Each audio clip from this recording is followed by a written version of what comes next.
I'm just noting what's super obvious. That's the caldera of a volcano like this Yellowstone thing. We thought it was just this crazy place with hot springs, but no, that's a supervolcano. That is a continent killer, a sleeping beast about to awake, and I'm merely calling for an acknowledgement of what we're watching. We're talking about a 100-foot wide crack that's appeared on the supervolcano underneath Yellowstone National Park. Guess what? Scientists warn us this drastic change has amplified Yellowstone's sudden eruption risk by a whopping 320%, and when it happens, it'll be a catastrophe. So, let's dive right in and uncover all the details. Norris Geyser Basin and Steamboat are contributing to the increased risk. But before we get into the details, let's get you brushed up with some facts. So, for starters, we're venturing into the heart of Yellowstone's oldest thermal sanctuary, the Norris Geyser Basin, a blistering region with thermal features dating back a jaw-dropping 115,000 years. Here, the temperature dares to scale to an astonishing 459 degrees Fahrenheit just 1,000 feet beneath the surface. But there's more. Here resides the Steamboat Geyser, a true testament to Yellowstone's dynamic landscape. This towering 400-foot-tall geyser used to be a rare spectacle, erupting occasionally with unpredictable pauses stretching between 4 days to 50 years. But hold on, the game changed in March 2018. Now, Steamboat struts its grandeur as often as once a week. Its 32 eruptions in 2018 shattered previous records, only to outdo itself with an astonishing 48 eruptions the following year. Which begs the question, is this linked to the increase in the sudden eruption risk by 320%? Let's find out. As it turns out, the geyser's erratic behavior is merely a fraction of the story. Scientists are captivated by the rhythmic dance of the basin itself. In an 8-year span from 1996, an 18-meter-long strip rose nearly 5 inches only to dip back down by almost 3 inches in the next 8 years. Then, out of nowhere, it surged up again at an unprecedented pace of almost 6 inches a year. A powerful 4.9 magnitude earthquake shook the basin in March 2014, stalling this relentless uplift. Since then, the ground has oscillated between sinking and rising until 2019, when it finally began to descend. Yet today, the basin sits proud, standing about 5 inches taller than it did in 2000. But can there be another factor contributing to the 320% increase, you wonder? Well, the hint is a supervolcano. Supervolcano means super destruction. A supervolcano eruption under Yellowstone National Park would be unlike anything the world has ever witnessed.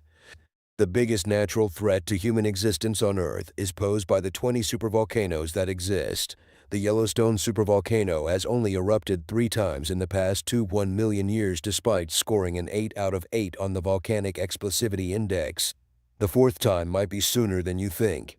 A 640,000-year-old eruption was the most recent. According to volcanologists, when that happens, an explosion will release toxic gas that would destroy crops and disrupt electricity supplies all the way to the Midwest. The United States would then experience insanely cold temperatures as a poisonous cloud would block the sun for years. It will be the greatest catastrophe since the dawn of civilization, according to the European Science Foundation. The worst part, cracks have started to appear.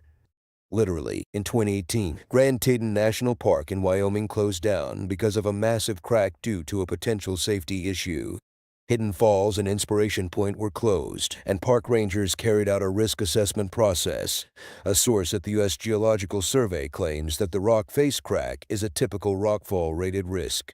The Yellowstone supervolcano, which last erupted hundreds of years ago, hurled 240 cubic miles of rock, ash, and volcanic dust into the sky, as well as leaving a 34x 50-mile depression in the ground. It's close to Grand Teton National Park. We're talking about a 100-foot wide supervolcano threat crack. Folks, supervolcanoes are an ultra-catastrophe that poses the threat of wiping out humanity. Just like asteroids and nuclear or biological warfare, the world might be destroyed by the eruption. But is this being taken as seriously as it should be? Nope. There will probably never be a year in which no one dies in an aviation accident. But there will never be a year in which a single plane crash kills 10% of the world's population. In contrast to volcanic programs, the Federal Aviation Administration spends more than $7 billion a year on aviation safety, even though supervolcanoes will kill considerably more people than plane catastrophes over the long term. We have the ability to stop these terrible catastrophes, but we choose to ignore them. And by doing this, we expose ourselves to dangers we cannot anticipate. A massive active volcano is directly over Yellowstone National Park. Pay close attention to this. Although Yellowstone has been a national park since 1872, scientists didn't completely understand the volcano's size until the 1960s. They also didn't understand that it was fully living and still posed a threat of a catastrophic eruption until the 1980s. Yellowstone has eruptions that can be thousands of times more powerful than the 1980 Mount St. Helens explosion. Several feet of ash would cover the northern Rockies.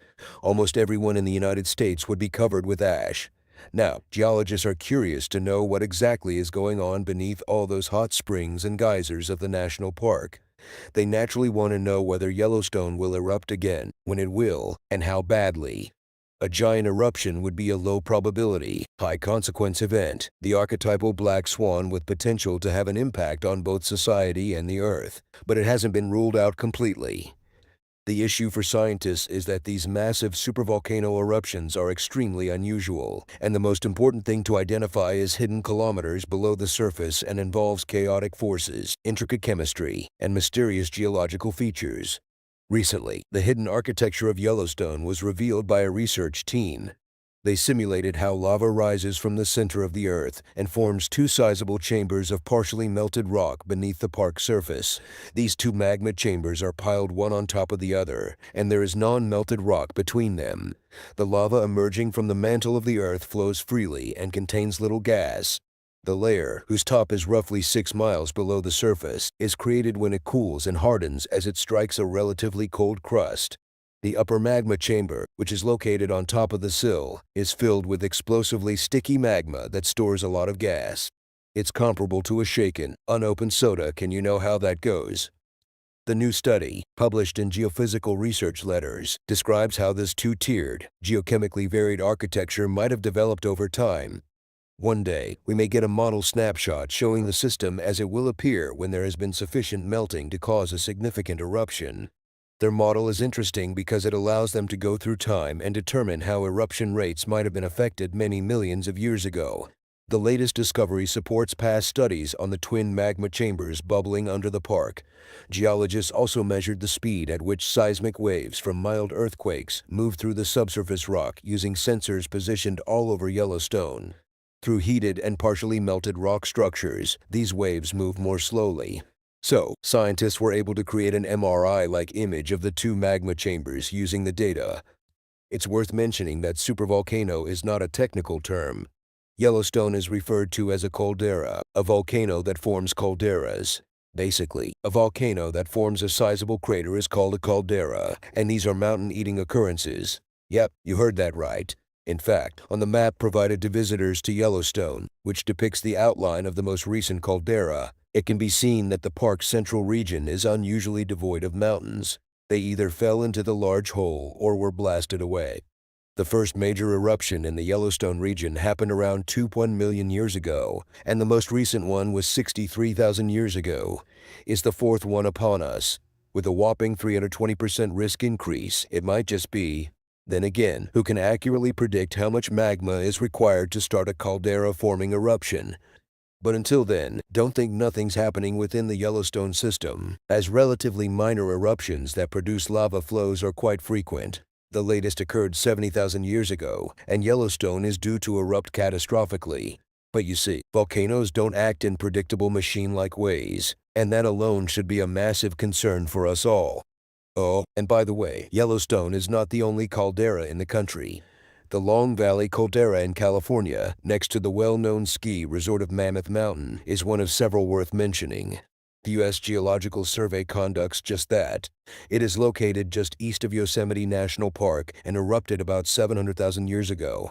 So, even though a large eruption is rare, it could still have minor eruptions that are very disruptive and deadly, and which might even be causing the increased risk of a sudden eruption.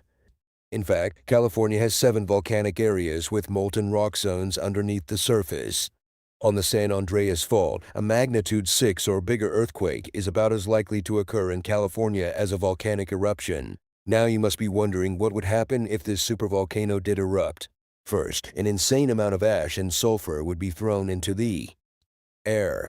In turn, that might ruin crops and potentially change the environment.